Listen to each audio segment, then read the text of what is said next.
So by this conference of the parties, all countries were supposed to translate the global targets into national targets, and only about half of them has done so.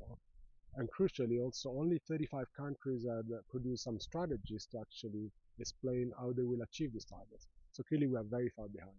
Europe always wants to be a role model, is it? In terms of producing strategies to achieve the targets, yes, has been ahead of the rest of the world. In terms of implementing these strategies, unfortunately, we have not been a role model. In terms of protected areas, only 1/3 of the target has been achieved in terms of getting to 30% of marine system being protected.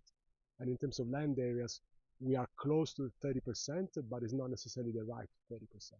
At the same time, you stress that a lot of money goes into harmful subsidies, and actually they amount to $1 trillion a year. What are they? For example, diesel and other fuels, which are not only bad for the environment, but also in some cases bad for people. So for rich countries, it's already very difficult to make a plan. And for poor countries, it's even harder. How do the rich have to help the poor in this case?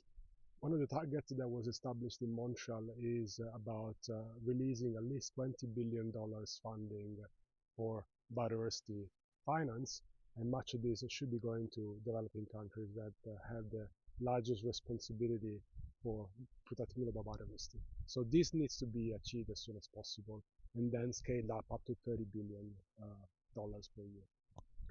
So what needs to come out of this COP in Colombia for you to say it was a success?